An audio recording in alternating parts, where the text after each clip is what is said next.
is happening, my friends out there in YouTube land? Yours truly, Rockin' Dave, the real deal, North Myers, Southwest Florida, and all that good stuff, my friends. What a day we've been having. Actually, what a week, because it's been nothing but storms, and then it stops, then the sun comes out, then storms. So we get this. So before I start doing any of the videos, I'm going to explain what I've got going on here. But I'm going to just jam a little bit. Let's see if we get some more people to tune in. I'll go in and, explain how I'm going to be doing all of this because of our internet. This is everywhere. Internet is internet, right? And I got to keep this in mind. I am old school, analog, VCR, RCA plugs in, push a button, and it clicks and it works. It is technology that has never failed, except after a while the button will break. Okay, then you get it fixed, But right out of the box, it never failed. Tapes and anything analog, it has never failed. Now, some of the digital stuff is still good too. It's never really failed. But I understand with all this connection, and you got everybody that gets on the internet, and it makes it a little bit rough. And then when you're in areas that you have an even rougher connection, and because of the building's got so many other things they got going on, that's what a lot of these clubs will have. And so, it does make life a little bit tough. I totally get it, and I totally understand it. So, Quentin, what is happening, my friend? Yeah, we've had some pretty interesting weather down here, dude. It is what it is. I'm not going to knock it, because back up north we had tornadoes and snow, right? Yeah, we've had some very, very, very interesting. After my stream, it stopped. And I know when I looked at the playback, it says it's like 42 minutes or whatever the hell it is. I know for a fact that went well over an hour. And a lot of material just stopped, because of the way the weather was, So I'll explain it a little bit. Yeah. Oh, you're in Kentucky. Tornado Alley. Yeah, brother. Kentucky is Tornado Alley. We've had, when we were still living up in Illinois, we still had, the sirens would go off and all that. But I do remember 1990, Plainfield, Illinois. A tornado came through, man, several tornadoes, and just devastated a subdivision. And we had friends that were living in the Bolingbrook, Romeoville area, which is close to Plainfield, Illinois. So yeah, that was some tough stuff, man. It's scary. See, Quentin, you guys actually get it worse, and because of tornadoes, they just pop up. The good thing, at least with down here with our hurricane season, they do monitor it, and we do see what happens. But we do get the tornadoes down here. Sometimes they'll be on the water, So there are times we get that, and we just have to prepare. If we wanted to move to Colorado, Colorado is beautiful, you're gonna have a lot with the snow and the not landslides, but the snows, avalanches and all that. And then Texas, we were gonna move to Texas. Texas is beautiful. Same thing. So doesn't matter where you go, you're gonna have issues. But it's horrible on the internet with the internet service. So this is my plan. As you could see, there's a little bit of an image of, I don't know who this guy is, but okay. So what I'm doing here is, and I'm going to have this I'm going to start this as a show that we'll do like every other week, maybe every other Saturday. So if I'm doing a Jazz Fusion Sunday, then that following Saturday, I'll be doing this. And I'm calling this Spotlight Jam. And then I'll have Spotlight Jam Live. Now, what Spotlight Jam Live is this comes out to the gig, and the songs that a lot of you guys give me the permission to play, I have it played on the screen. I'll learn the song, jam along with, but there's a reason why I'm doing this. The reason I'm doing this is to get you guys, recognized in the areas where I play at. I really think that we're in a very unique time with all this shutdown and lockdown and everything. Um, it's that in combination with copyright infringements, which is in copyright claims, which is another ordeal. And it's going to come out. The copyright claims are going to come out a lot more progressive, my friends, because the majors, the major sign artists, your big name artists and that, they can't tour either. So with that in mind, they can't tour, so they're losing revenue right there. In combination with what has happened. Oh, Janice Lala, what's happening? You didn't miss much because I wasn't able to start this until a few minutes ago. So you're actually entering in the heart of this. So I'm glad you're joining now. Anyways, let me get back to what I was saying with this whole ordeal. Hey, what is happening, Sean? Aaron, what is happening? I really appreciate it. Really appreciate you guys tuning in. This is going to benefit a lot of people. But with this whole copyright claims, it's going to get progressively worse than that. And if people are still able to get by with doing covers and they don't have any issues, that's great. No problem. But let me get on to explain why you're seeing the screen like this, okay? What I did, I took the videos from some of you guys, and I was able to record it very, very old school way. And I tested it, and if it snows, and down here, Deb and I, we joke that the lightning is so strong down here, these lightning bolts, it's like Thor comes out of the sky and boom, got you sucker, I mean, it's unreal. I never seen lightning storms like this in my life. So, when I do this, I'll stream it live, but I'm also, let me get this other camera here. What I'm going to do is, I'm going to record it with this camera. I got a lot of stuff laying around, guys. Typical, right? This we've had for a little while. This is the Zoom Q2 HD camera. It records HD audio and true HD video. So what I'm going to do is also have this face the screen and record, as well as have the live stream face the screen. Okay? And now you might say, wow, that's kind of like cheesy, or it's this, that. I'll tell you what, it's something that's going to work, because there's nothing worse than you get people tuned in and they're waiting to see the big show and they're like this, and it's buffering. And then Metalhead Hippie had this happen. We was trying to spotlight somebody, and it just couldn't. There's no connection. You know what I mean? That's like me selling tickets to the gig, and then you're getting ready to log online, and you paid for everything, and then you're waiting, and nothing happens. Everything's buffering. You know what I mean? It'll kind of piss people off. So with this, I'll have this where the screen, you'll be able. This will be closer to the screen. And I'll do a quick demo on this, let you guys get your guys' feedback. But the thing is, it's not just everyone out there on YouTube that's going to see this. The primary, let's see, Lance, I'm thinking about the Zoom Q2. Yeah, you know what, Janice, if you can, check that camera out. Now, this is an older version, but I know they got the newer version that you could also do, have it like one of those Logic cameras that you put on your computer. A streaming thing. This is supposed to stream. So is this Q8, but I can't find any information on it. I mean, this is ridiculous. That's why I call this useless technology if there's no information. And I know that maybe pissed some of these people off, but I mean, how would you like to buy a car and you get no spare tires, you get no owner's manual, and then some of these cars, the dashboard is different. You might have push buttons to get out of neutral or out of park and to drive, and you get no instructions. And here's the keys. Oh, and by the way, it's electronic, so you have no clue how to start up, and they tell you, we'll get on Google, we'll Google it. Google it. Yeah, but I paid for the car. I need to drive it out of the lot. How do I do this? I know how to drive, but I don't know how to operate this. See, there's no instructions anymore. It blows my mind.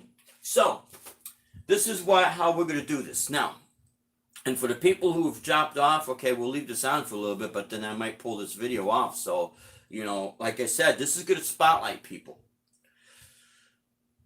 Now, let me get back to this.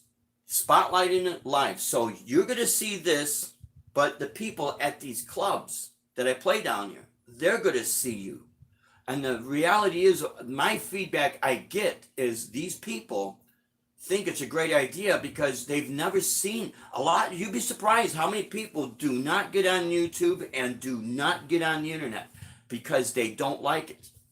I've heard people say there's too much drama. I don't need to get on this. These people, they need to grow up. They've got issues. Those are the comments I've heard from people in person at the clubs where I play at. But when I spotlight and they get to see the other side of people performing and everyone's talents, then they tell me, wow, I didn't know you had this. This is pretty cool. So now I'm getting more and more of a positive response where it really counts, and that's in person. So now I get that okay. Now, as long as I get your guys okay to spotlight your stuff, it's a win-win for both you, both the people at the that sit in the audience, and the club owners, especially when it's your originals. And of course, I get your permission. Because here's what's happening. People need to hear new music because now they're starting to get sick of it. And now with the lockdowns that's been basically all over the world, but all over, the country, now it's a prime time to that when they do open up and say, okay, guys, come out to the clubs, we'll take 10 of you at once, and make sure you're sitting 12 feet apart from each other in a bodysuit, in a CDC bodysuit with the air raver, so you're not gonna, get anybody sick. My point is, people are finally coming back out, and they're like, okay, well, we've seen the same old. Now what is new coming out? So this is the prime opportunity to hit them with some new ideas and a new way, and to say they're going to be a little bit more open to this, trust me, because I talked with the guitar player that played after me yesterday, and he even said the same thing. It's a new era, and especially after this lockdown, and people are glad they're coming back out. It's kind of refreshing. They've been out of the scene because they couldn't go out. They had to do the takeout, and now they're getting an idea to say, hey, wait a minute, some things have changed, and this is kind of cool. We're glad we're coming back out. Oh, now we got something new. Oh, this is cool. See, now this is how you hit people with this new norm. And what I mean by new norm is the acceptance of having TVs, broadcast YouTubers. The club owners, especially when you guys are doing originals, the club owners are starting to get the little hint of this from the people I've talked to, because they don't have to pay the copyright rights unless, you guys copyright your music and you want to get paid for it. That's, you could work those out. You could call club owners and, I'm sure that could be worked out. But my point is, right now, while we have this technology, why not capitalize on it and bring it to the masses? Let people see this, because this is going to be a kind of like a turning point. So I hope that makes sense to everybody. Now this is how I'm going to do this. Now I'm going to have the output of this monitor, the audio output, into my system. So the audio is going to be great. So I hope you guys could just bear with me, okay? I'm going to play an example of, and anyone knows Lori's Mishmash? She did a great version of Foreigners Waiting for a Girl Like You, okay, on the keyboard. And so I'm going to kind of play along with it, but it's going to be most you're going to hear her, you know what I mean? But this is the idea.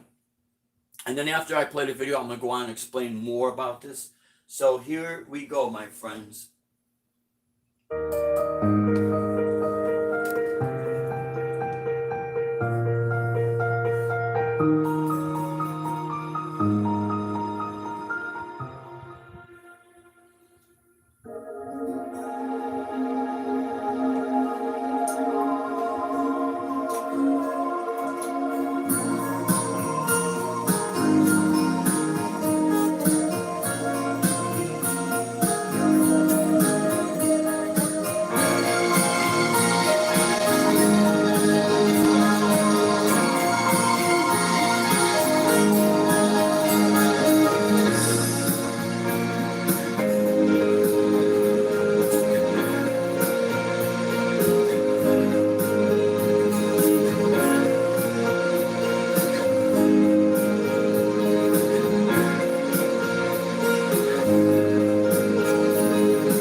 Okay, so you can see what's happening there.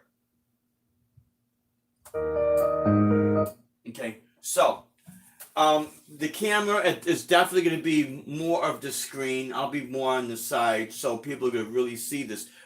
So my point is that doing something like this, it brings you guys. It's like jamming with you guys down here virtually, and it brings awareness about your guys' channels to people that are down here that they kind of like the, I call it the Gilligan's Island lifestyle.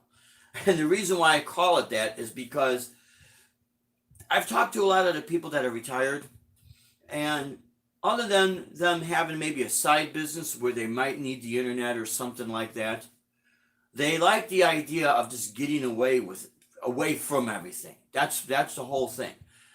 Some of these places down here in the Southwest Florida area, the Gulf, by the Gulf of Mexico down here, we are south of Sarasota, by the way. So it's not like it's a really big city. There are areas down here that they're trying to maintain like an island lifestyle where they're minimalists. They want to get away from everything.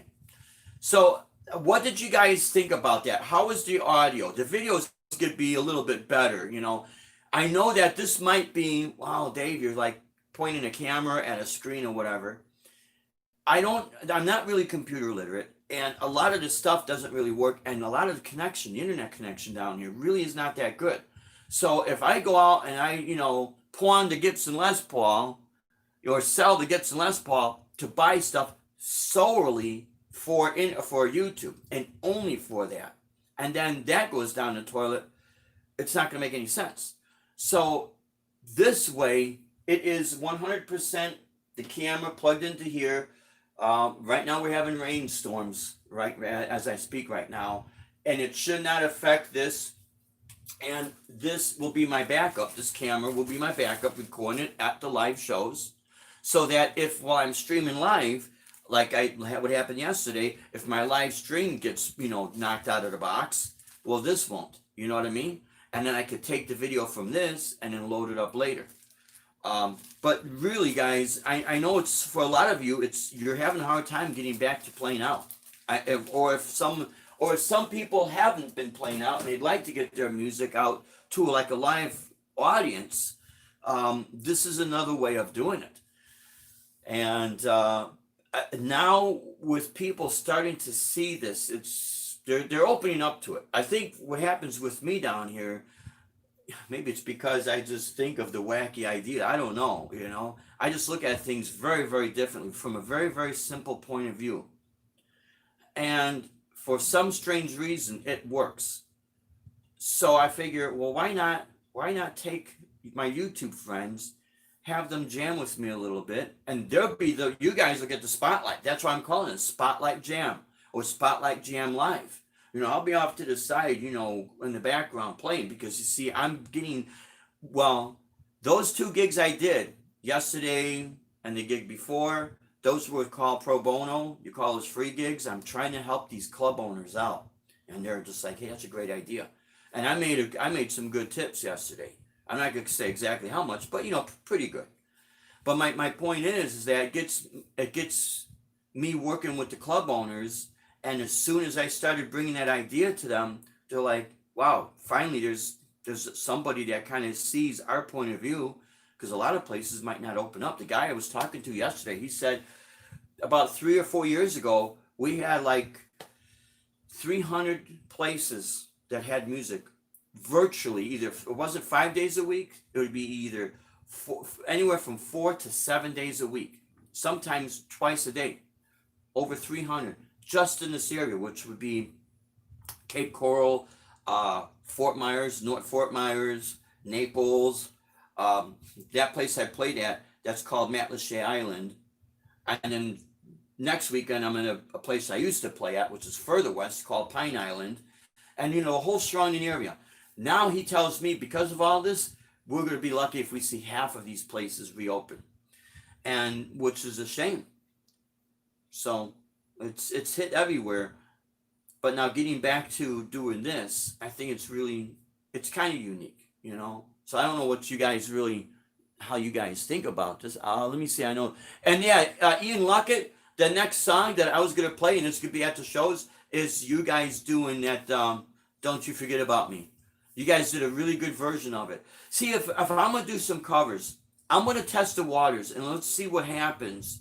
And then if I get some kind of notifications, then what I'll probably do is ask you guys if you guys could do some originals. If not, then I'll put together like some jam tracks that you guys could jam along with it. You know, like I used to do this, the friendly guitar challenges. If you get on my channel, you see there's a whole backlog of them. I'll go back to that, and then this way you could jam along with it, and it's something that it's ours. They can't really do anything about that. And then I'll put it up on YouTube and have you guys come along and jam along with me, because what it does, like I said earlier, it brings awareness to your channels in a live audience setting, not just YouTube, in conjunction with YouTube. That's the great thing. Now, what I'll do, like I'm doing today, is my idea of doing this type of a show will be like every other Saturday, either every other Saturday. I'm gonna shoot for every other Saturday for this. And what it is, it'll be an hour-long show, and so I could have longevity of the show. I'll take at least maybe 2 artists, play a few of songs by you guys, and then I'll get on your channel, and you know how everyone has a little bit of history. If there's a little bit of history that you put up, then I'll write that down and I'll announce that on the channel, so that people are aware of not just, well, this is a couple. Dave's playing a couple of our videos this night. If there's a little bit of history that you guys have, I'll announce that as well, to help you guys out. And I think it's interesting. People like to learn about people's backgrounds. And like I said, it'll be a few songs. So it's like 1/2 hour will be dedicated to one artist, YouTube artist, and then another half hour somebody else. And then the following week it'll be like that.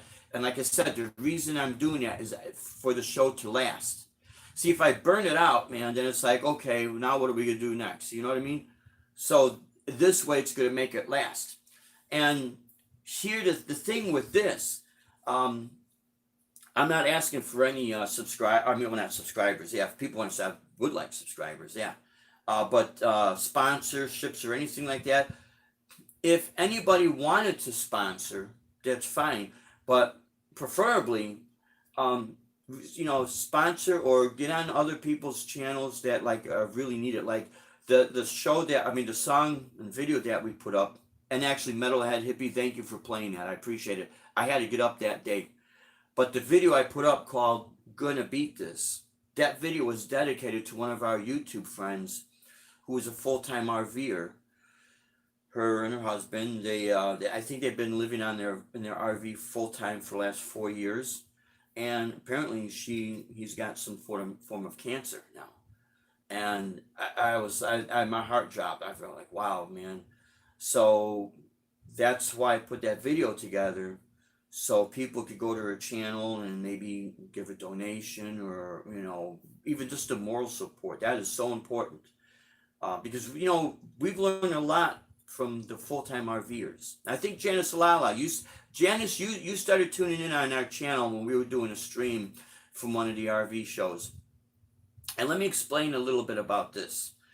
The reason, for one thing, Deb used to RV camp when she was a young girl. And prior to us moving down here to Florida, we were thinking about moving to Texas. But then in between that idea, we started thinking, well, we're doing so many road shows.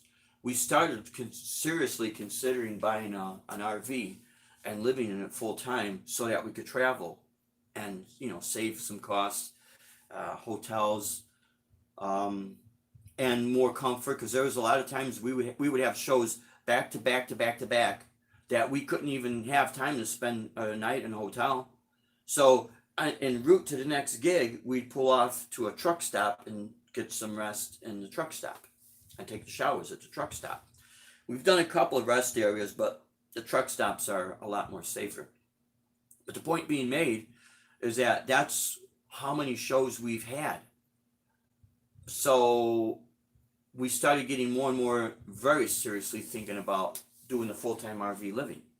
And then we started finding channels on YouTube, and a couple of them, people giving very, very sound advice. If anyone out there is interested in doing this, Or if you're a musician who want to do traveling, this is another way this is something to consider, because it is very expensive to go out on the road and try to turn a profit. You got to be very, very smart with your money, especially if you're self-funding everything. And that's exactly what Deb and I was doing. Everything 100% self-funded. So you have to be a little bit creative in how what you're living in is going to be. We've seen so many musicians out on the road, especially when they're newbies. They make this mistake that, yeah, we're going to live the rock star lifestyle, and we want to make sure that we brush shoulders with the big guys, and so we're going to hang out at the expensive hotels so we could get, meet them, and we could network with them. And that networking is a great thing. It is a great, great thing. But you got to watch your expenses. You really got to be smart about it. One of the gigs that we were doing in San Marcos, Texas, we stayed at the Howard Johnson that was 5 miles away from the event. And at the event, there was a newly built Embassy Suite Hotel. For 3 nights, it cost us $150 plus a continental breakfast at the Hojo, 5 miles down the road.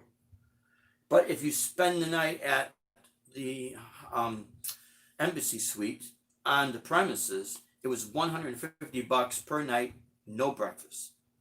So Deb, she's very, very smart with the money here. So she figures, okay, let's save money and do this because we're only 5 miles down the road, and it worked out great for us.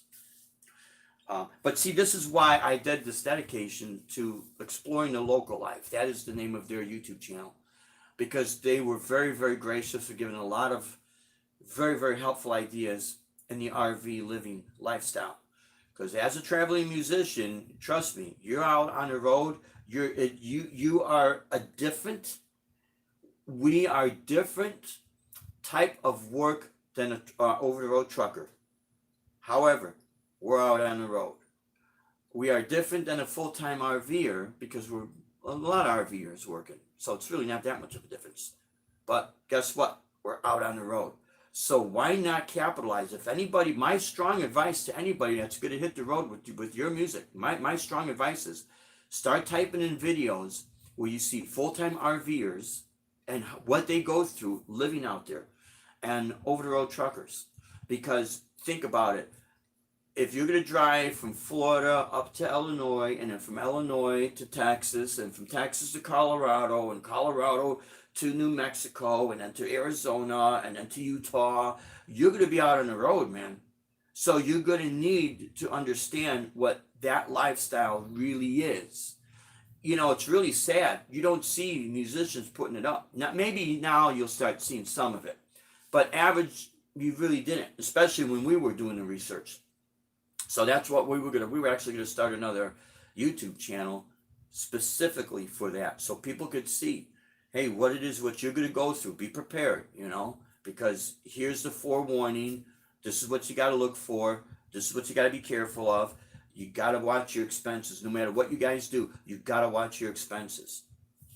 So I don't want this to turn into a lecture, but it's because I put that video together, for them. So let me catch up on the chats, my friends. So yeah, preparing dinner for family, but I'm lucky. Okay, looking. So yeah, Ian, thank you so much. I do appreciate people tuning in because, yeah, and Janice, we're going to put some of your stuff together too. Are you going to project it to a screen? Yeah. Yeah. See how I have this hooked up, Janice, is I got an HDMI from the Zoom camera into the input of there. So what I've done with this camera, because it's a wide screen, those videos, the reason why I got them that close is because I have my camera up close to it, and I figure, okay, let's see if I could at least get this done maybe in that analog sense, so I could get the ball rolling. Because again, and I'm, maybe I'm not too embarrassed to say, but this is my reality. I am not computer savvy, and the reason being is because my whole life, all the type of work I've done in my gigging did not involve the computer. So I had to focus on other things, basically, not the computer, because that wasn't making me money. This was, and the construction work was, and things of that nature. So it only makes sense to focus on the area that is sustaining your lifestyle. If computers is not make, I'm not making money off the computer. That's something that's secondary. So this is why I am this way. And I know that if people could understand that, maybe, and I know I'm not the only one. I meet a lot of people. We were all hands on. I mean, we're an older generation, and a lot of the stuff we didn't understand, and we didn't need to use it because it was new. It was in its infant state, and so as you're in your 20s and 30s, obviously you got to support yourself. So, and I do some research with all this lockdown. I've been doing as much research as possible, but I'm also a live performer. So I have to, sell myself. Deb and I, we got to sell our product.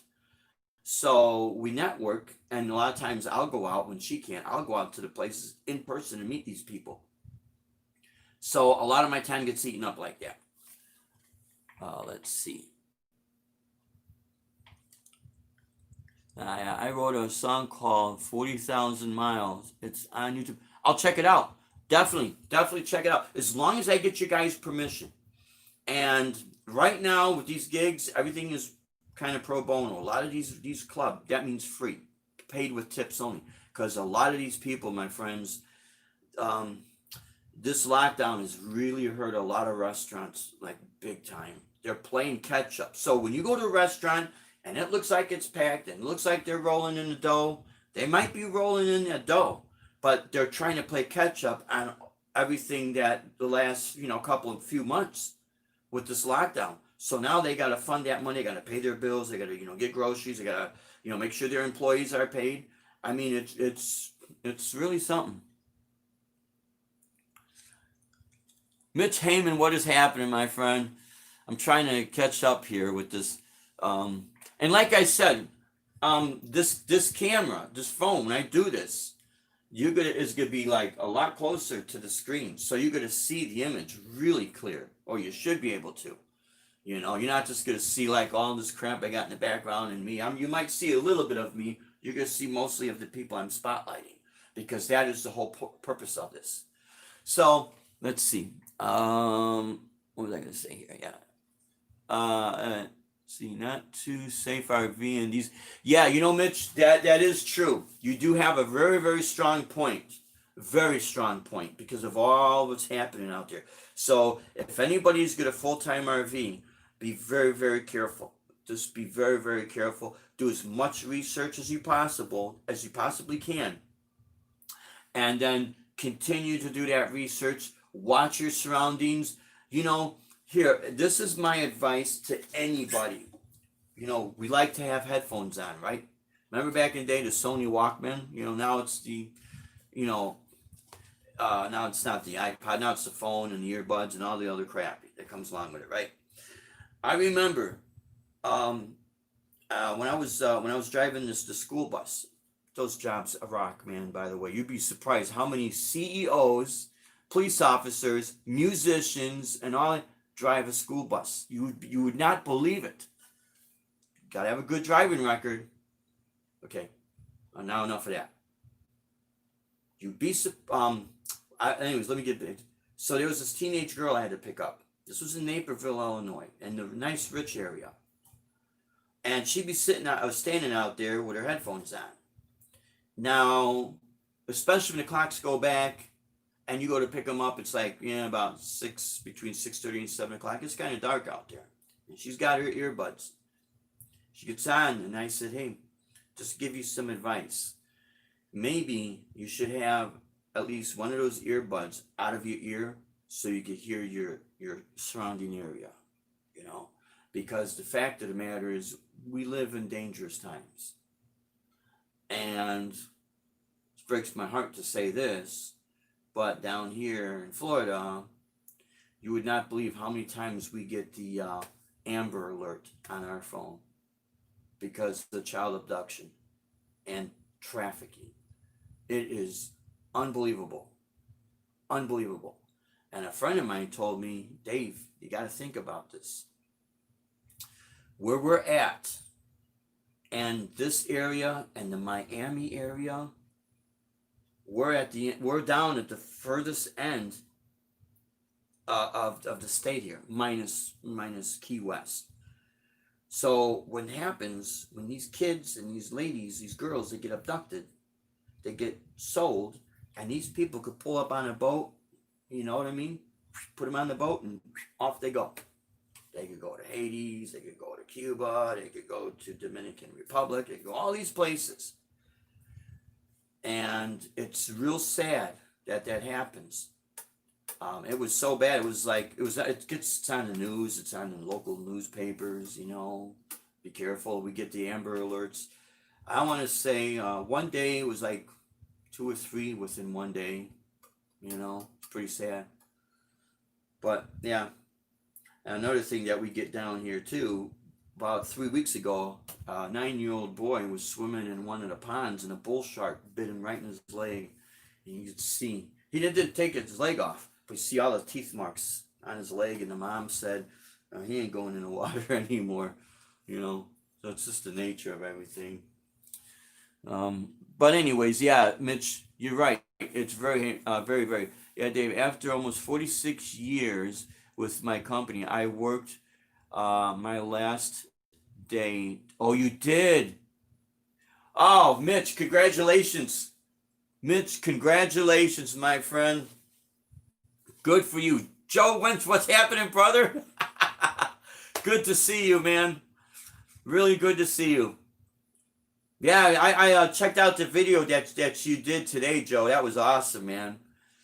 Now, here's the thing with some of these places. I got to watch how heavy the music is, rock-oriented, in certain places. But that doesn't mean I'm not going to have it in the playlist. Because I'm going to tell you what happens. I go to load in, and then the manager or the assistant manager says, you know, hey, we got older people here, Dave. You know, could you make sure that you play something older? So, yeah, I'm going to play the Carpenter. You know, real nice, soft stuff. So I start playing it, and, you know, like anywhere, you know, you can do enough of this, and all of a sudden, they've in their age, in their mind, they've gone from either their late 60s down to their 15s, like real fast within a few, you know, like 2 or 3 drinks. You know, maybe the first couple of drinks, they went from being 68 years old down to 48 years old. And then the third drink, now they're 28 years old. And the more they drink, the louder they get. I'm telling you, man, these people down here, they're not ready to die. They don't want to get old.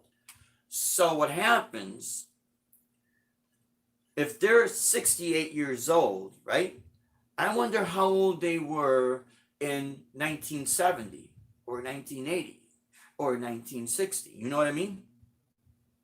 So now when I start playing like Santana's Europa or that style, or Robin Trower or that style of music, or there's been a couple times I played a couple of Ozzy songs or music in that style, and next thing you know, I see a guy stand up and I'm thinking, oh shit. This guy he's not gonna like this. Next thing you know, he's like, yeah, that rocked. It's taking him back to their youth. It's very, very bizarre. So I have to read this audience when I set in and I set up and I start playing, and I could kind of tell, you know, if they're liking it, if they're not liking it, and watch the volume. And you know, I'm booked for like, you know, 3 or 4 hours. So it's like in that time frame, next thing you know, they start getting wild. And whether I do it with the electric guitar, or if I'm doing it with the acoustic guitar and I'm playing like acoustic versions of metal songs, now they're having a great time. And I don't know if I caught a little bit of the ending of my video, or the video the part of it that finished. With, yeah, you rock, we love you, blah blah blah. We're gonna have you come back. Yeah, I want to talk to the owner and blah blah blah. You know, that last song that got played, that was one of my originals, and which is I'm just very, very honored, and it's, you know, very humbled that people like that. But I've always said this: if you sound good, people you're going to have a group of people that is going to like it, and that is going to be your audience. You're going to have another group of people. You could play their favorite song. Oh, I don't like that version. You know, you always get this. You get the guy that comes up to you, you know.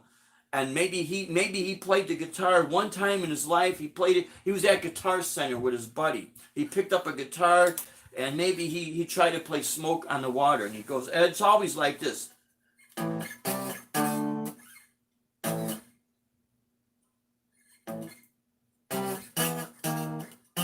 You know, and I'm not trying to knock anybody, but my point is, it's always a person like that.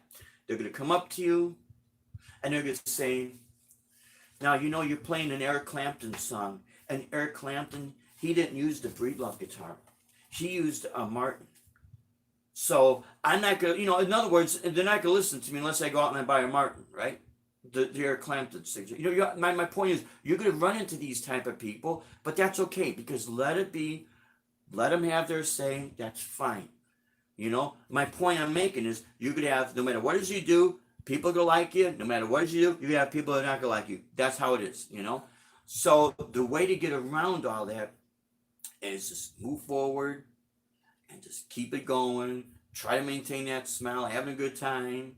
So I remember one time I did this gig, and I forget what song the guy, I think me and Mike were doing this gig, and the guy comes up to us and he's requesting a song that we never really heard of. So I started to say, I think I know what you're talking about. Yeah, I know what that song is. And I went like this.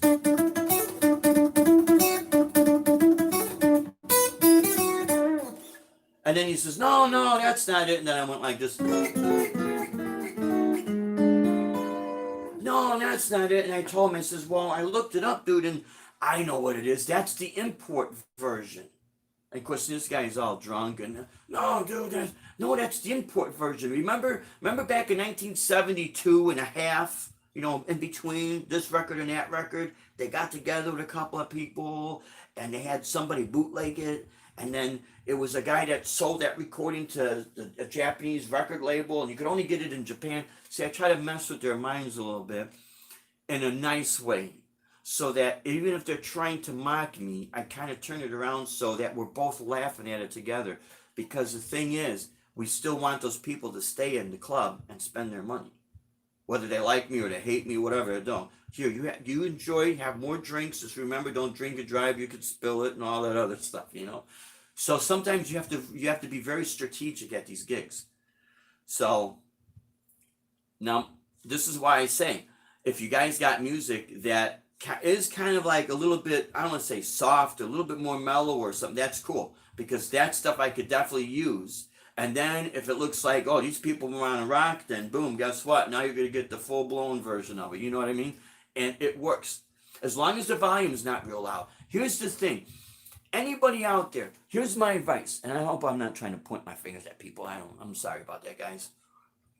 Here's what you guys could do. So let's say you want to go out and gig, right?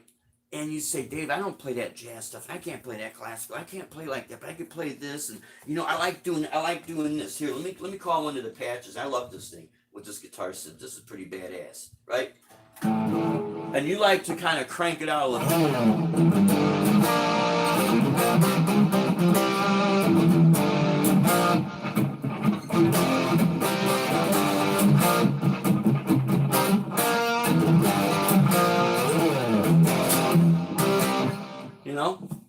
I think that's what Fantasy, Aldo Nova, not Aldo Meola, but Aldo Nova. My point is, what is happening out there in the club world, and even for people that are up in age, that are in these retirement places, or they go to a tourist spot, and you go to these places and you say, uh-oh, he looks like he's 80 years old, she looks like she's 70 years old, they might be in their 60s. Always remember, when they were in their 20s, 30s, maybe some of the stuff they liked. So you might be able to get by, throwing a couple of these more harder rock songs in there. Just watch your volume. That's all you got to do. All you got to do. You'd be real surprised as the evening or the afternoon goes on, and they get a few drinks in their system. And boy, they're tapping their foot, and they're like, yeah, that sounds pretty cool. Yeah, I remember that. Yeah, Robin Trower, or Stevie Ray Vaughan. It takes them back to their youth. And everyone knows this. So I'm not trying to preach to the choir or whatever. But my point is to kind of verify this with everybody out there. You're 100% right. When you go to these places, And if you see somebody that is, is actually going to take that chance to say, you know what, I'm going to throw in a Judas Priest song, earlier stuff, Living After Midnight or Breaking the Law or something like that. But I'm going to play it, the volume low. See, this is the beauty with doing the backing tracks. Or if you have a drummer with electronic drums, you can turn the volume down. When you bring that volume down, but you maintain that kind of intensity or that coolness, they can still talk to their friends and they're like, that sounds pretty cool, man. Now I like that. What happens, it's like when Deb and I used to go to the Ozfest concerts, we loved it, man. I mean, we loved going there, and you got, especially when they would have like the bands from overseas, from over in Europe, they come over with their symphonic metal and their goth metal, and man, they got the double bass pumping, and I mean, it's just killer. We love all that stuff because that's the generation and we use Deb Brand sound, and being in these gigs I used to do, we were really freaking loud, man. These young kids, man, when they drive around with their kicker boxes and they don't know what loud is, man. They have no clue what loud is. I'm surprised I don't have the ringing in my ears, But my point is, there is a generation that just they got older. Let's see, how can I say this? They grew up without getting old. Because then you have another generation, you have another group of people that they got older, but they never grew up. They get too much in them. Like that lady that was on the live chat I did a couple of weeks ago, and she comes up, and I'm trying to tell her that she's being recorded. Stop! I wasn't going to get into a confrontation with her, because the first thing I noticed, she's wearing a company shirt. And I think Dale Palmer saw that shirt.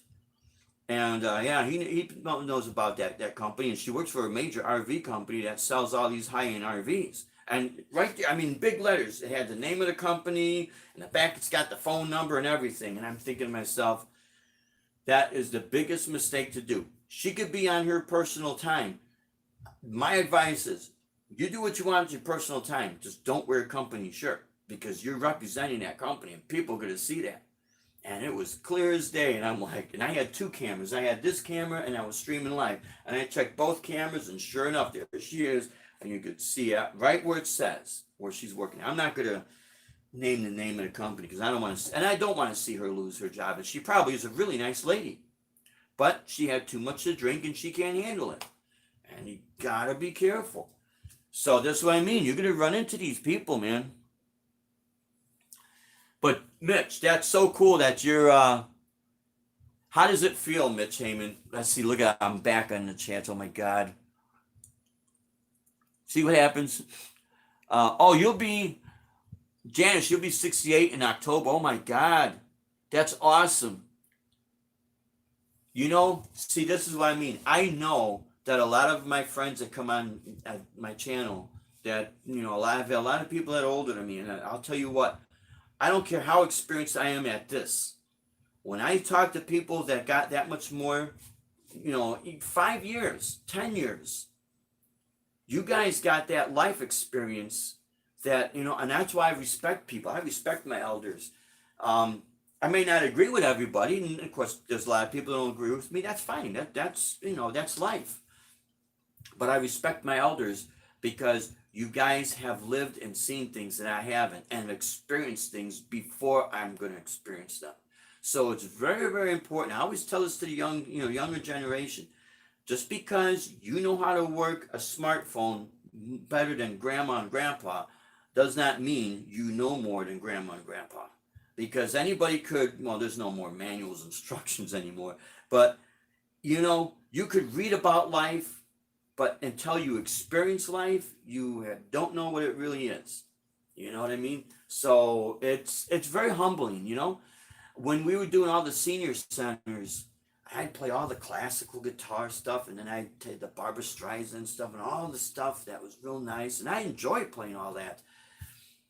And I would always tell these people that how much I appreciate them listening to me, giving me the opportunity to play, and how much I appreciate their life experience. And I'll tell you what, guys, I have talked with some of these people that some of them, I had one guy told me that he's seen Andres Segovia and met him at one of the concerts. And this guy would off and go to see the symphony and see Segovia play and other classical guitarists, John Williams and Julian Bream, and I would get these people, especially when I was like doing a lot more classical guitar and I was focused, you know what I mean? And they would come up to me and they would tell me, man, your technique, you sound just as good as those guys. And I mean, I would be blown away because I don't see myself like that. I see myself, if I want to get good at something, I need to hang with the people that, not hang, but I need to get influenced and watch the people who are better than me, period. And that's how I got good, but to hear these people tell me this, it's so humbling, and I never want to take that for granted, but it would make me realize the things that these people experience in their lives. It's like, whoa, I may be pretty good at the guitar, that's nice, but these guys got so much over me in life in general. So that's why I have that appreciation and respect. Let's see. Yeah. A bunch of know-it-alls. Mitch, I know what you mean. Have you seen, you know what, Joe, I'm kind of catching up on the live chat. I haven't seen Showman Blues in a while. Now, we haven't been down to the place, and I think the place has been a little bit in lockdown, the Blue Monkey. Because of all this, because there are certain places down here that you could only do carryouts, maybe I ought to, as a carryout, sing them a little song, a little jingle, like this, go stand in front of McDonald's, Now I feel like a Big Mac now. But I haven't seen Showman Blues. I don't know what happened with him. Yeah, like when I'm looking at YouTube to learn songs, I see now here is oh yeah, Mitch, I see that too, man. Here, when I see stuff like that, okay, you're learning something, right? Okay, and you want to get it as close to the original as possible. Old Man Dan, he was doing this with one of the songs. It was a Guns N' Roses song. And what he was doing was really, really close. Okay? But you're gonna get some of these people. I know exactly where you're coming from, Mitch. I love when I see this. Only because, let me see, I get this here. Okay. Some people, maybe I should do like this. How's that? So you get a little distortion. Some people will learn Smoke on the Water like this, with two fingers.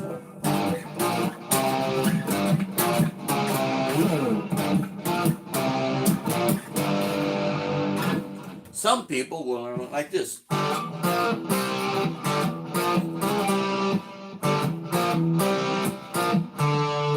Some people, like myself, we do it like this.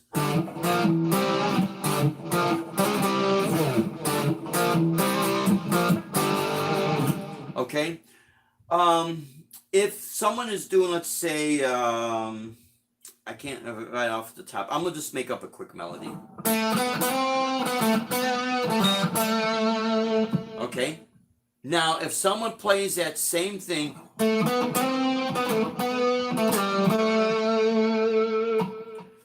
the only difference is the thickness of the strings, especially if you're gonna use a guitar synth and you need low end, like if you use a bass patch, you need that thickness, the bottom end. Because if I do this, I have A, B, C, G, back to A.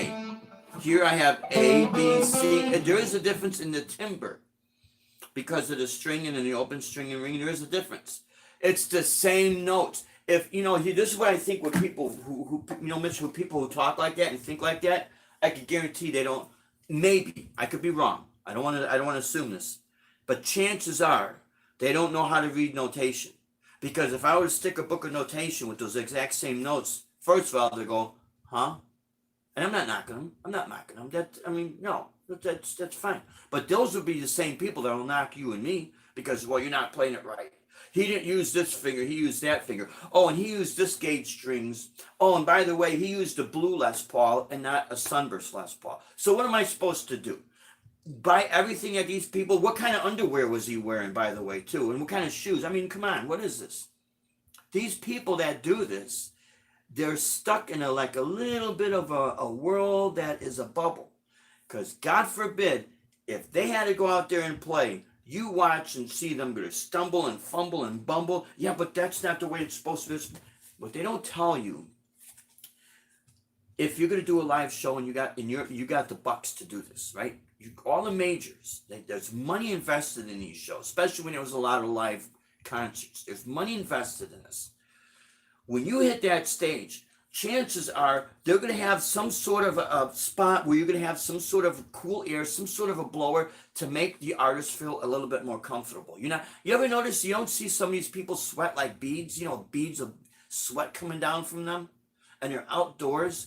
I wonder why. And it could be down here in Florida or in Arizona or in the Midwest in the summertime. It gets hot and nobody sweats. Yeah, they got big fans, but you see the hair blow just a little bit.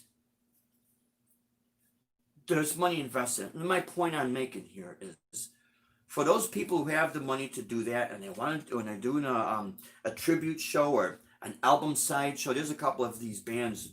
They're like rock bands. They do album sides and album covers, and they try to get as spot on as possible. I think that's great. That's wonderful. But see, a lot of those people, if you were to talk to those people, chances of them telling you you're doing something wrong or you're doing this wrong, is going to be slim to none. And you know why? Because they're out there in the real world working it. And the real world is not the perfect world.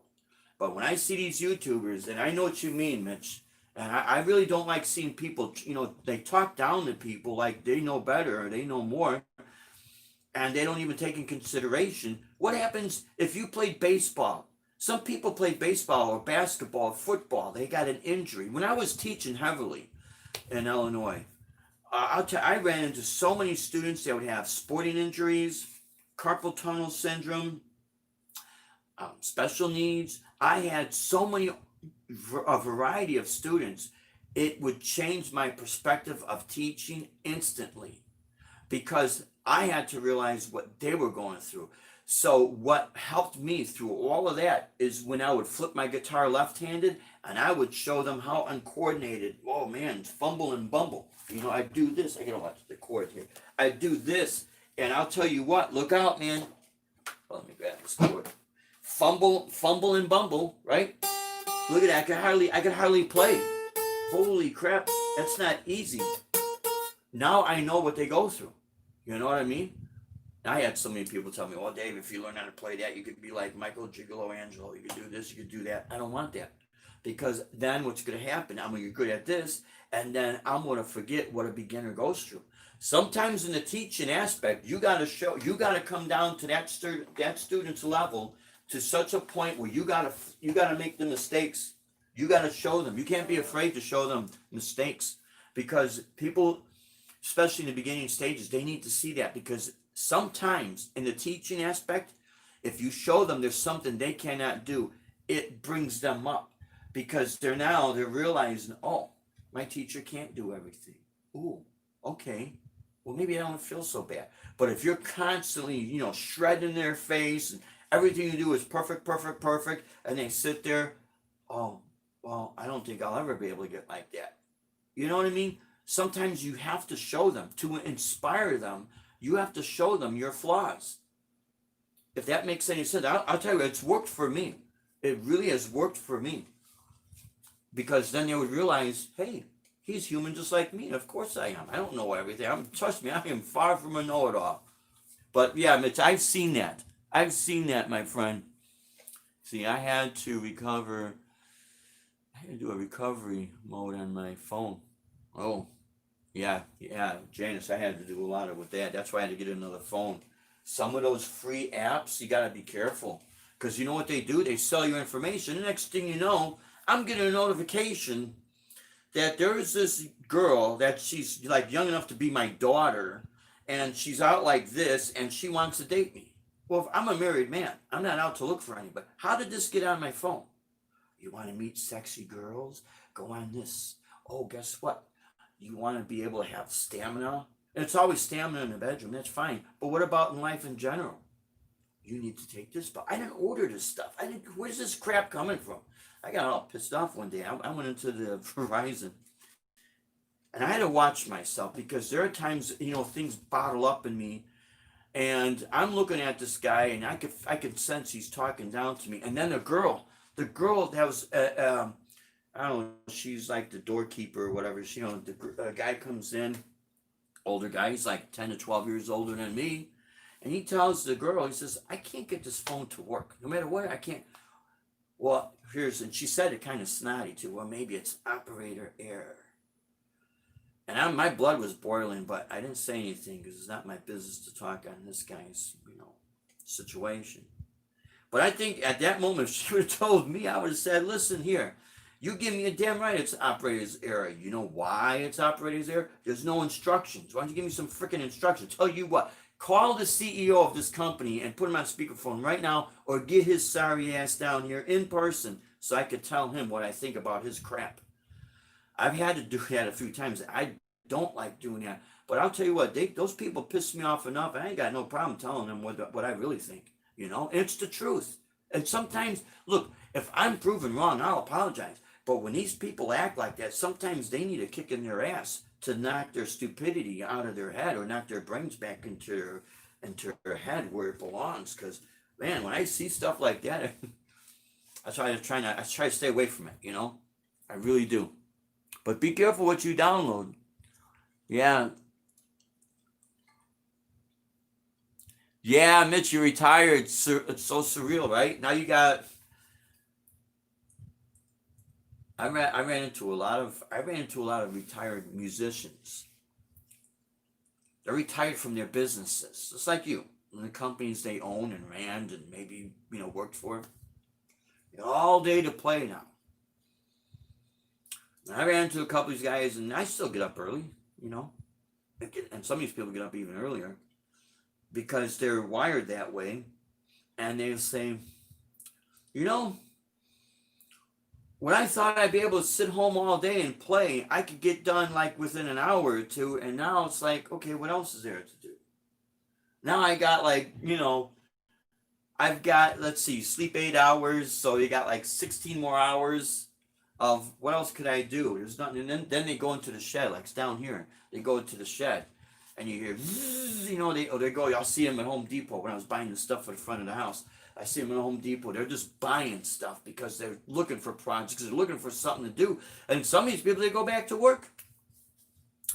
They'll go back in the transportation sector because, like I said, with if you do a charter or some of these school jobs, I'm telling you, when I hear people knock this, and I kind of was like that in the very beginning stages, school bus driver, what the hell's wrong with this guy, I had one of these clowns down here claim he wrote the song Brandy, trying to mock me because we had we had a license and we needed to supplement that income before we burned through our savings. And this clown's telling me, gold records and everything, big superstar. He tells me, well, I try to get my guys, at least $100. At least I'm working on it. So that means you're not even getting $100 for your guys playing out. How many times are you playing? Well, I'm trying to get it to 3 days a week. Right now it's like 2. Okay. So when I told him that I was in training to drive to school, and I like saying this story. I don't give a damn who likes it or doesn't like it because this is reality. When I told this guy, and I call him a clown because that's what he was acting like. And he's over there laughing at me like I'm a failed musician. And I'm going to tell you something. You get a lot of these people out there. They're going to try to put you down like you failed. No, you didn't. The system has failed. You could try all you want, or maybe you didn't have enough money, or, minus making mistakes and bad decisions. Putting that aside, I'm talking about when you did everything that you're supposed to do and they played the bias game. So what this clown's trying to tell me, trying to put me down.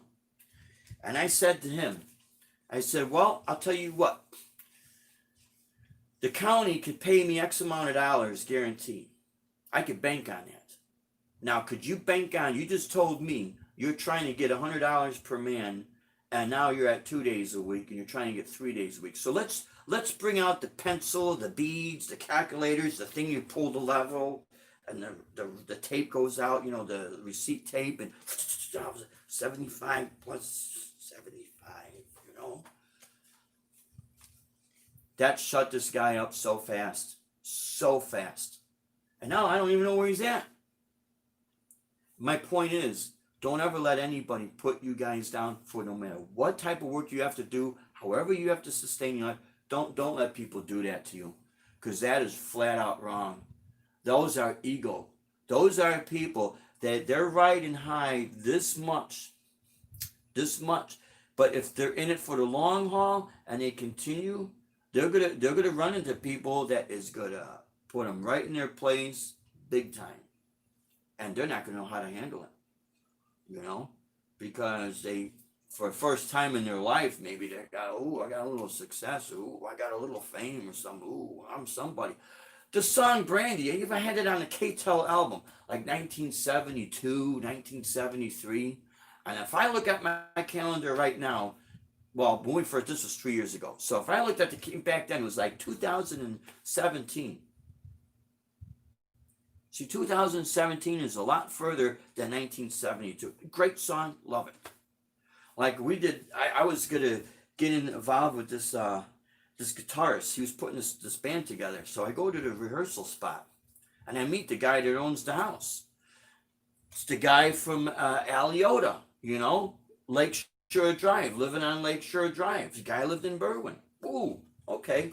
And then the other guy tells me to see the keyboards right here. That's the keyboard player that was in Survivor. He's the one that did the tracking and touring when they did that song, Eye of the Tiger. Wow, nice. Okay. But it looked like they're trying to rehash something that once was, and now it's no longer is, because there's no interest in it.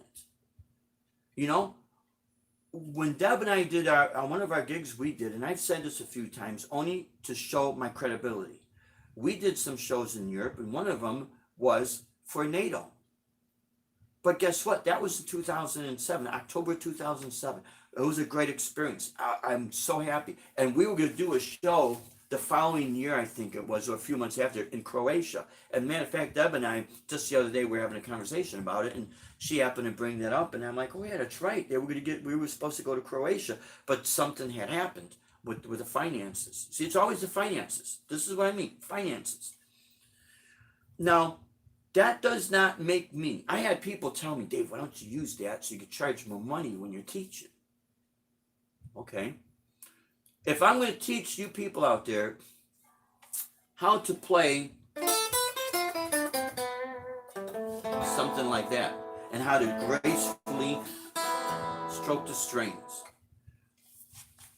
why should I charge you $50 more because in 2007 I played for NATO? I mean, that's a nice experience. It's a nice story to share with people. It really is, okay? Just like other people, that's nice, that experience. It's very, very, it's good to have. But where do you see my experience playing at NATO helping you with alternate picking?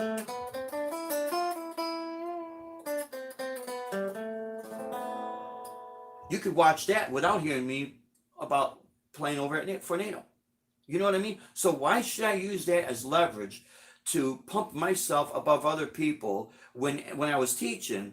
The job is to help that student. That's nice I did these things, but what about the student? They're the ones paying the money. You know what I mean? What are they going to do? Sit there and wow, you did this, you did that. And I've had some students do that. Wow, they want to go on a Blab Fest, And you try to help them out because at that moment in time, I'm there to help them. So they could achieve their goals. You know what I mean? So to me, when I see people use all that as leverage to try to, put other people down, I'm thinking that is the biggest mistake these people make. And that's for me. They're newbies. They're riding high for the first time in their life, but they have no idea how hard they're going to crash. And when people like that step on other people, the people that got stepped on, they don't forget that. And it's very, very important when I say those things, that people, those type of people, they really need to hear it. They be stepping on people, and I'll tell you what, there's going to come a time, you mark my words, what is their legacy going to be? Watch what happens 5 years from now on YouTube, 10 years from now. What is their legacy? Well, if they don't change, if they stay the way they are, they'll be telling, like, this is why you suck at picking strings, or this is why you can't play. This is some titles of these videos. This is why you cannot do this, and how come you can't that, and that. That's one thing when you're trying to help somebody out, and you want to say, listen, there's a reason why you're having this problem. However, let's fix the problem, and let's fix it where it's easy for you to understand music theory, and it's easy for you to understand, because you see, your fingers are attached to your hand, they're attached to my hand. Your thought process on understanding music theory is in your head. It's different from mine. What works for me might work for you, and vice versa. So you watch and see over a course of time what's going to happen with some of these people. Watch what their legacy is going to be, that they stepped on everybody. They made everyone feel small. Every other day there's an unboxing. I don't mean to turn this into this type of a video, but they'll do an unboxing, and okay, that's nice. What about the people who can't afford it? What about the people that's all they could afford is maybe the Squier Strat? Or like Janice, you said you had the Dean guitar and someone told you that's a starter kit. I'll tell you what, if that starter guitar could stay in tune and sounds good and doesn't give me I don't break strings or anything, I'll tell you what, I will tour with that guitar. And you watch and see some of those clowns, they'll eat their words. Because they'll sit on the sideline putting other people down because maybe they can't afford something that they have. But that person is kicking ass. Holy crap. Then they do this. Oh, I gotta go. You know what? It's time for me to say they can't take it. They cannot take when the truth is hitting them in their face. They can't take it. They gotta squirm and worm. Next, they're doing like 4 or 5 bathroom trips because they're wait till you're done with your performance. You see, then they work on the next Joe. Or no offense to anybody named Joe, but they work on the next person, and they start saying, see, he doesn't use this brand, he doesn't use that, he's using an inferior amplifier, that's a starter kit over there. See, I use these special made picks. I buy strings that cost $40. I told this guy yesterday. A guy told me one time at a Guitar Center, he pays $40 for a pack of strings, and they're not bass guitar strings, they're guitar strings, because he's special. Okay? Yay! What happens when you break a string? How much does that one string cost? Well, I have to special order. Okay, so you're at the gig and you pop a string and you're playing a melody where you need that high E string because you're going to run out of space if you pick up the melody here, from down here. You got G there, right? You got G there. I'm sorry. There, G, you got G there, you got G there. What happens when you got to pick up the melody and you run out of space? That's why I just let it, I tell dumb jokes or something. Ha ha ha. That's, it's always that type of excuse. Oh, it says my battery. How the hell could my battery be running low? I got this thing plugged in. Ooh, that's what's going on. You see what I mean, guys? It ain't easy being.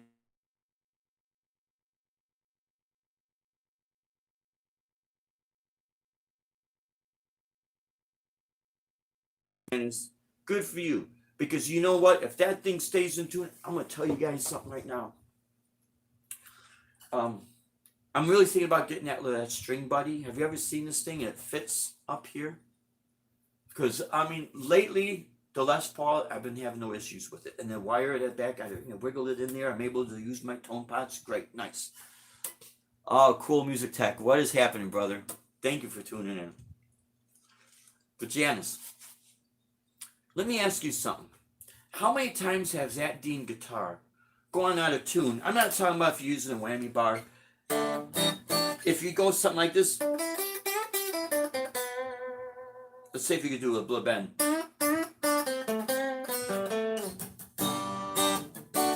How many times has your guitar gone out of tune? You know how many times that Gibson's gone out of tune? You know what I mean? Now, I love that guitar. We got it at a killer deal. And it is quality. There's no doubt about it. My point is, from string, yeah, Mitch, yeah, exactly. Exactly. And then when I see these people on, the Gibson, I mean, here's the thing, and I'm sure you're aware of this, Mitch, and anybody out there that has any Gibson guitar, Les Paul, any Gibson, not Epiphone, but Gibson, it does go out, okay, so you stretch the strings out, okay, but there's definitely ways. I think your Dean, if I'm not mistaken, Janice, is it the 6 in line or is it 3 and 3? That's what they call it. This is known as 3 and 3. 6 in line is like a Strat, you know. But Mitch, I'm sure you're aware of this. If you're the first owner of the brand new Gibson, you have the limited lifetime warranty on the guitar, meaning as long as you have that guitar, you have a warranty on it. And I mean, I told Deb, well, maybe we could take it to the Gibson factory. Oh, it's 3 and 3. Okay. Well, maybe you could get like the string, but okay, yeah. See, Mitch, you know what I'm talking about. So I said to Deb, well, maybe we'll take it to the Gibson factory. We'll go to Nashville. I'll bring it in there. And I do like the guitar. I do like Gibson guitars, man. I mean, you know, the year that I started playing, that's everybody wanted to have a Gibson. They let other companies pass them up, is what they did, and they hit a panic button. Now they want to sue everybody. Dean Guitars. Speaking of Dean, Janice, Dean Guitar, the Dean Flying V. I got an idea. I'm going to sue Dean Guitars. Yep. That is the dumbest thing to do. You're going to waste time and money taking a company that used to advertise those Flying Vs in Guitar Player magazine back in 1979, 1978. I was in high school. I remember seeing that. Yeah, actually, when I buy a new guitar, let's see it, Mitch. Yeah. And when I buy a new guitar, I don't pay to have them properly set up. Okay, yeah. Okay. And there's definitely I do the same thing, Mitch. I'm not, I don't do that. I grab the guitar, I could work on it myself, I could kind of set it up. So yeah, you're right there, absolutely. And that does have a thing, yeah. Oh, you do pay. Oh, you do. Oh, I'm sorry. You do have. Okay, okay. See, I don't. Um, if it's something, I mean, after so many years. But the point is, I guess maybe I should, but I'll never forget my old 1978 Ibanez Artist guitar. What an idiot! Well, I was such an idiot getting rid of that guitar. I never had tuning problems. I never had any problems. String breakage, nothing. And it was a 3 and 3, like Janice's Dean guitar. So I might check out that thing called the string Butler. They'll pull, because what it is, okay, the strings have that hard break. Whereas like this Breedlove guitar, the head is tapered in, so your B and G and A and D strings are tapered in, so there's not much of a hard break. So that's part of what's going on. Let's see. Yeah, I don't know enough. Yeah, there's certain things I mean, I could, YouTube some of these people that are superior working on guitars. Um, Maybe I'm just lazy. That too, okay. But when I'm doing these shows, I try to prepare for everything, and that's you cannot be everything to everything. You know what I mean? There's 24 hours in a day, and if you're starting to make money at one aspect of something, you need to focus on that because that's where your bread and butter's coming from. But my point is, it's real sad that when you have some of these cheaper guitars come out and they're just annihilating some of the bigger boys, but yet they want the money. Okay, what do you want to do with the guitar? Do you want to buy it and stick it on a wall and have a nice wall plaque? And they are a work of art, don't get me wrong. But as a performer, if it's not gonna stay in tune, it's not. I can't take it out, man. It's that simple. It's that sad.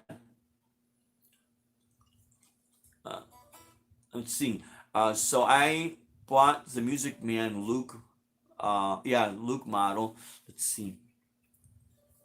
And it went out of tune a lot, so I swapped it with an Ibanez Iron Label S series, and the guitar never goes out.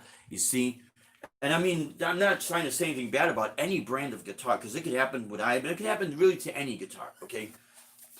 But when it happens more to higher end guitars, and their claim to fame is the woods, to this, to that, all this other stuff. Here's my thought on these locking tuners in the back. I'm not a big fan of those. I'm not a big fan of those. Because if you have to change a string on a live, either you have to do this, or you gotta get a screwdriver, and then you have that little piece that's inside the head, the head pole there, and then you gotta pull the string out, then you gotta put the string in, and sometimes the little thing comes up, and you're fighting. And back in the old days, you didn't have that. You'd take the string out, put it in, tune it up, stretch it out, tune it up, boom, good to go. You're done. It's almost like instantly. The Floyd systems, yes, they could be a pain. Absolutely. However, I have never really remember breaking strings with those Floyd systems. Because that little bit of string that's in there is about maybe a quarter inch, if that. So have anyone tried to take let's see, a 90-degree break, hold one end of a quarter inch, hold this and try to wiggle it, try to break it. It doesn't move that much. But if you have like about a 3/4 of an inch to an inch, where you got the ball end here, you got the string sitting here, now you could have a little bit more play. And that's always where the strings break. That's why on my Gibson, we put on the bridge with the roller saddles, and it has helped. Now, Mitch, do you wrap your strings over the stop bar tailpiece? I've done it with my high E string, and it's kind of helped it. But what I did is I put plastic, clear plastic over the stop bar tailpiece so I wouldn't, scratch the hell out of it. This is the first time I've done a wrap, like an overwrap. But yeah, see, Cool Music Tech. So you buy the Ibanez, you swap it out for the Ibanez, now you have no problems with it staying in tune. And then you might run into people, well, that Music Man, that's a better quality. I wouldn't trade it in for the Ibanez. Well, if you're gigging out there live, and there is nothing, I have not changed strings on my Les Paul. Okay. Because I only did it with my high E, where I wrapped it around, and I'm testing to see if that'll kind of help. Because even with the rollers, I did pop my high E string. A lot of times, and it's not really if I'm doing it. Very, very few when I'm doing like a string bend, or if I'm doing like a little speed burst.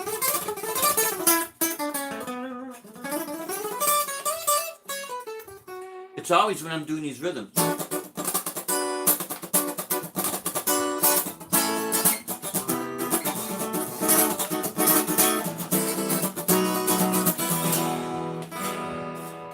It'll pop the string.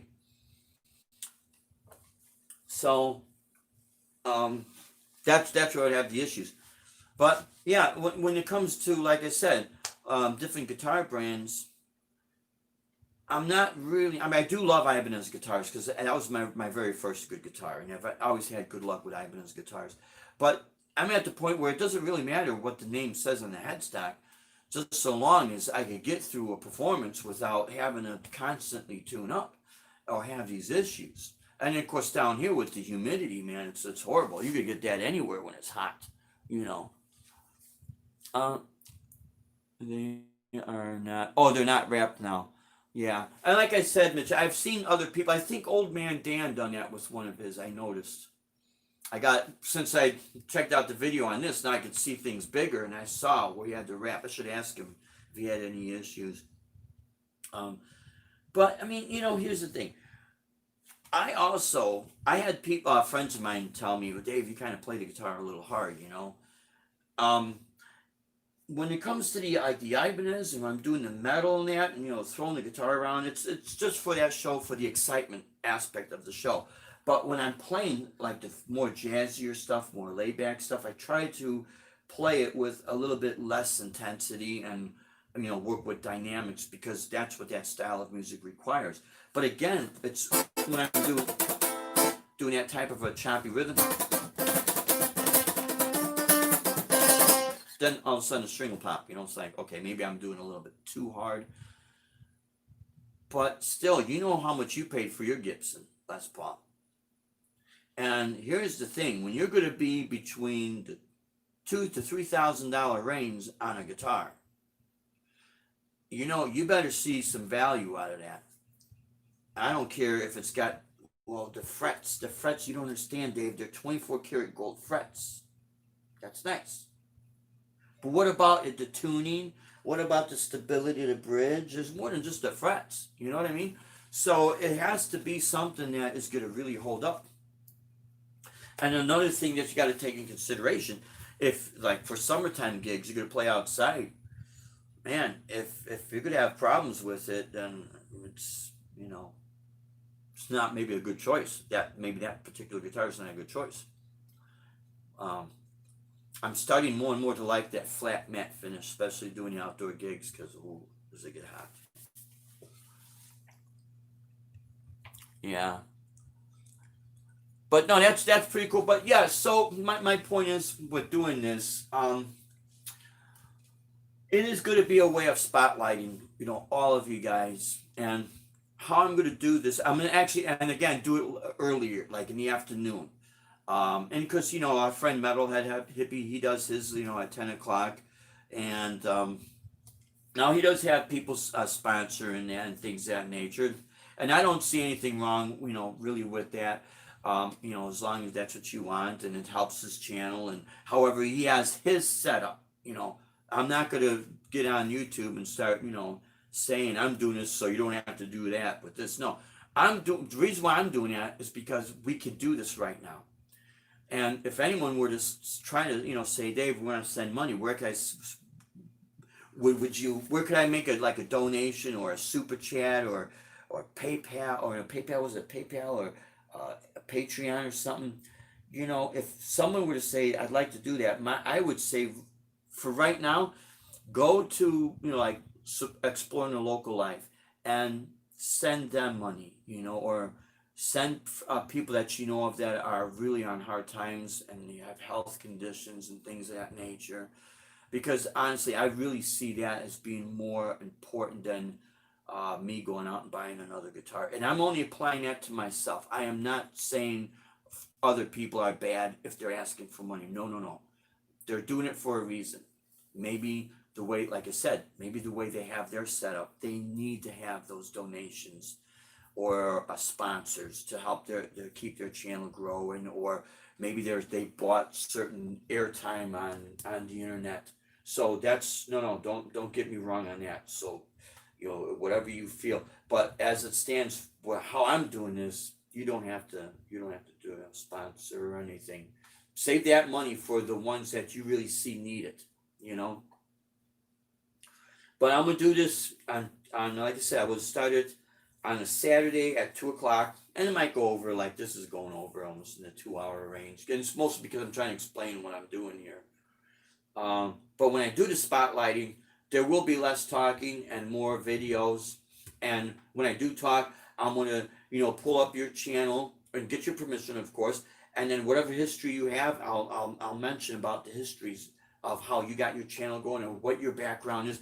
Like, and I didn't do this for Lori. And if Lori, you see this, I will do this when I actually spotlight you more. I'll pull up on your channel because I know you have like a history of what your background is. I know Lori Mishmas, she does sight read. She had mentioned that on her background.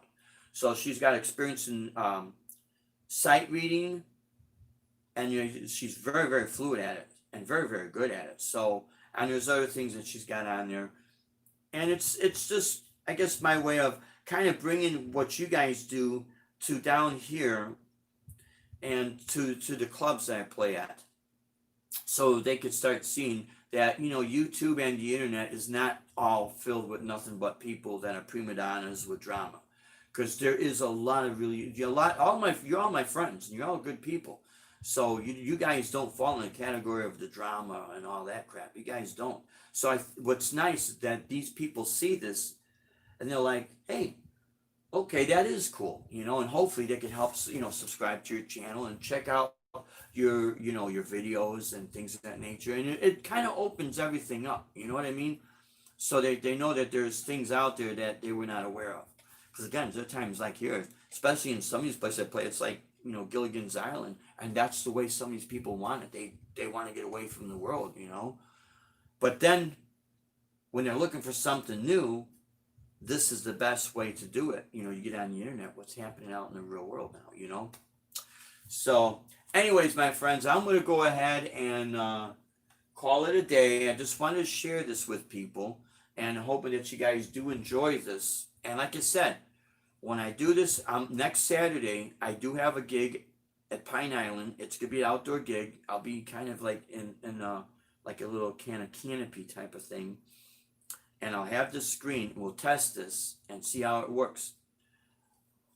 And like I said, I'll announce it.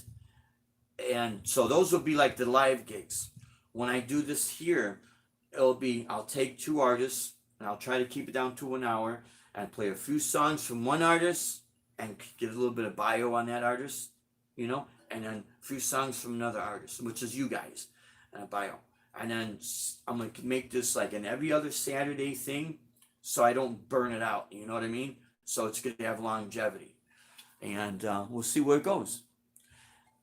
Thank you so much, Janice. And Janice, you're going to be on the list. Trust me. Because I really think people need to hear you guys. Yeah, cool music, Tech. No worries, man. I really, really like doing this. You guys are my friends. And it's like one way of getting to jam with you guys and bringing it to the masses. Where people don't, normally would see you guys. Anyways, my friends, I hope you all have a great rest of the weekend. I know Metalhead Hippie's going to have his Sunday night live stream, Sunday mosh of musicians. And yeah, so go and check them out tonight. And what we'll do is I'll keep you posted, and I'll see you next Saturday. I'll do this, like I said, live at 2:00, but I'll make out the posts and then make sure everyone gets everything, all the information. Anyways, my friends, have a great rest of the weekend. You guys are awesome. You stay safe. You stay true. Rock on, my friends, and God bless you. Take care now. Thank you.